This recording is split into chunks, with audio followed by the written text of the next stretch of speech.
안녕하세요. 작가 김지연입니다. 이번에는 트럼프 대통령의 거래의 기술, 트럼프는 어떻게 원하는 것을 얻는가, 이 책을 가지고 소개해드리고 싶어서 가지고 왔는데요.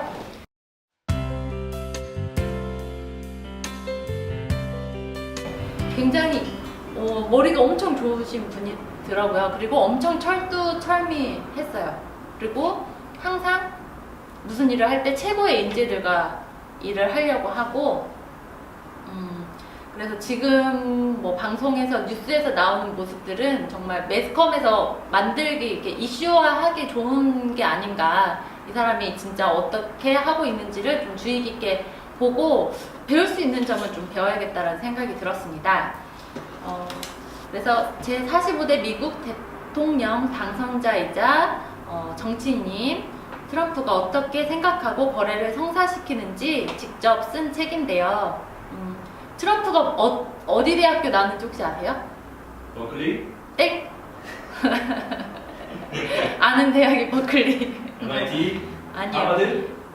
펜실베니아 와튼 스쿨을 졸업했다고 와튼 합니다. 스쿨. 유명하잖아요. 네. 특히 협상이나 비즈니스 쪽으로 굉장히 유명한 와튼 스쿨 시스템이 그냥 우리가 수강 신청하듯이 그렇게 수강 신청하는 게 아니라 경매를 붙인다고 하더라고요. 수업도. 그래서 뭐 5,000포인트인가 500포인트인가 받으면 그 포인트로 내가 경매를 해서 그 안에 들을 수 있어야 된다고 하더라고요. 그래서 그 모든 게 다 비즈니스적으로 협상과 비즈니스로 이제 구성이 된 와튼 스쿨인데, 그 와튼 스쿨 출신이라고 하고요. 그다음에 고등학교 때는 사관학교, 그 군인들 있잖아요. 우리로 치면은 무슨 ROTC 정도 되는, 아니면 무슨 사관학교, 좀 엄격한 사관학교 되는 그런 고등학교를 나왔다고 해요. 굉장히 이렇게 타이트하고 강인한 정신력을 가지고 있어야만 거기를 졸업할 수 있는 그런 학교를 나왔다고 해요. 그것만 보더라도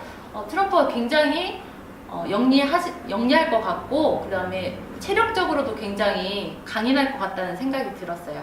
1970년대에 이제 이분이 어떻게 돈을 벌었냐면, 뉴욕 맨하튼에서 독자적인 사업을 시작해요. 그 전에는 아버지하고 이제 사업을 시작을 해요. 아버지도 목수로인가 이렇게 하시다가 부동산을 이제 싼 아파트를 매입을 해서 리모델링 해가지고 뭐 비싸게 팔기도 하고 임대 내기도 하고 이런 식으로 돈을 버는데, 그걸 더 발전시켜서 트럼프 같은 경우에는 건물을 매입을 해서 굉장히 호화스럽고 멋있게 만들어서 그 가치를 점프를 시키고요. 그다음에 건물에 자기 트럼프 가문, 트럼프 이름을 붙였다고 합니다. 그래서 이분이 개발한 것 중에 그 센트럴파크 근처에 아파트 트럼프 타워죠. 그 트럼프 타워를 개조를 해서 굉장히 유명하고, 뭐 그 한 동인가 한 호수 임대료가 200억이 넘는다고 하더라고요. 1970년대 처음 했을 때 100억이 넘는 돈으로 이제 임대를 했었는데 지금 200억이 넘는다고 하더라고요. 그게 이제 뉴욕의 명소로 되었다고 합니다. 그래서 41세에는 이미 수십억 달러의 자산을 지닌 부동산의 황제가 되었다고 하죠. 그리고 카지노 사업도 하셨고요. 근데 이제 이 사람의 이런 것만 보면 굉장히 악랄하게 사업을 했을 것 같고 그런 이미지가 있었는데요. 이 사람이 굉장히 제일 존경하는 사람이 누구냐면, 신뢰를 지키는 사람. 신뢰. 자기가 말을 한번 뱉으면 그거가 계약서가 없더라도 그 말을 지키는 사람을 굉장히 존경해요. 그 예시가 하나 나오는데요. 티파니의 지상권을 사야 되는 상황이 생겨요. 근데 불행히도 나는 티파니에는 아는 사람이 없었다. 주인인 월터 호빙은 전설적인 소매상으로 뿐만 아니라 까다롭고 요구 조건이 많으며 변덕스런 인물로 정평이 나 있었다 라고 해요. 근데 이 사람 찾아가요. 직접 찾아가서 내가 티파니 지상권 사고 싶다고 이렇게 설득을 합니다.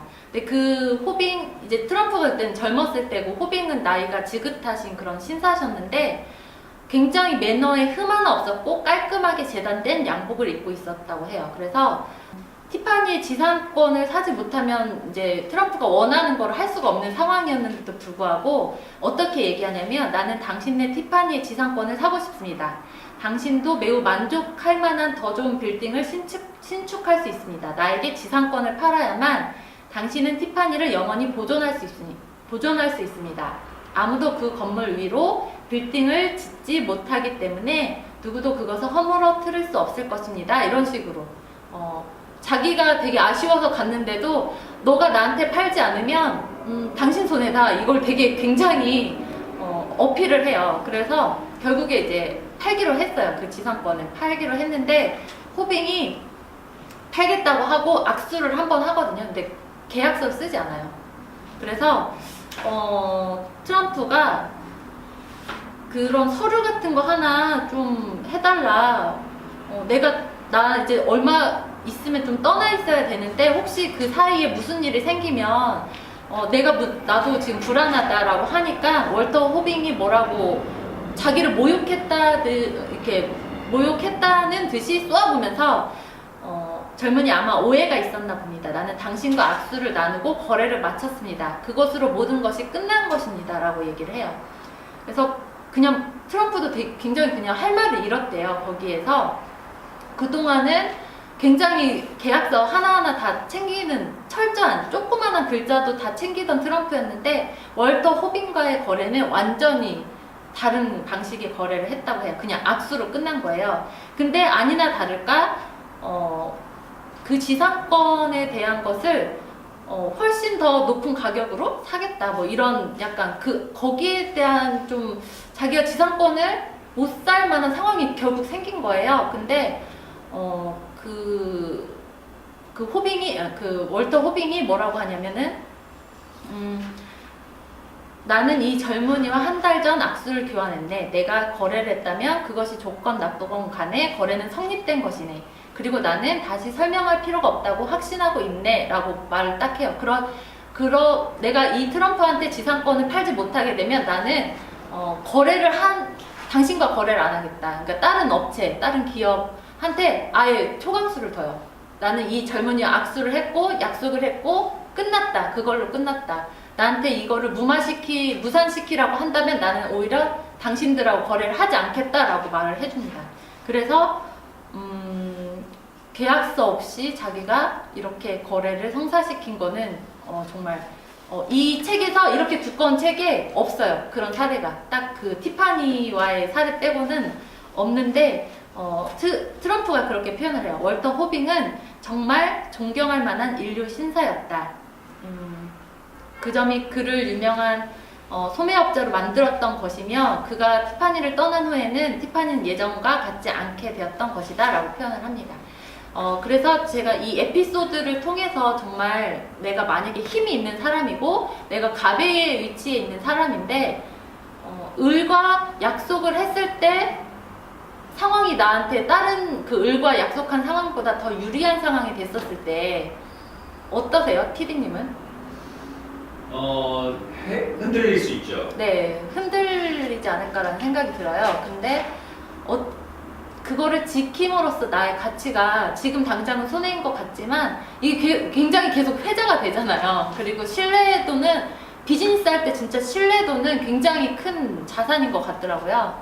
트럼프가 대규모의 그 부동산을 할 수 있었던 이유도 은행에서 트럼프는 믿어요. 트럼프는 현금 거래를 하고 돈을 떼먹지 않는다라는 그 확신이 있고 그 다음에 사업성이 있다라는 그게 믿음이 있으니까 이자를 굉장히 저리로 빌려준달지 아니면 뭐 무이자로 빌려준달지 등등등등 돈을 빌려주고 싶어서 은행에서 오히려 더 안달이 나 있는 그런 에피소드가 또 나오거든요. 그래서 이 신뢰를 지킨다는 것이 얼마나 중요한 것인가 사업에서 여러분들이 눈앞에 있는 이익 때문에 내가 마음을 확 바꾼다면 그게 오히려 여러분들의 신용을 더 저하시키고 비용을 오히려 더 발생시킬 수 있다 추후에 라는 말씀을 드리고 싶고요. 그래서 여러분들은 만약에 이렇게 트럼프와 호빙의 거래가 있다면 여러분이 만약에 호빙이라면 여러분은 어떤 선택을 하시겠는지 라는 질문을 해드리고 싶습니다.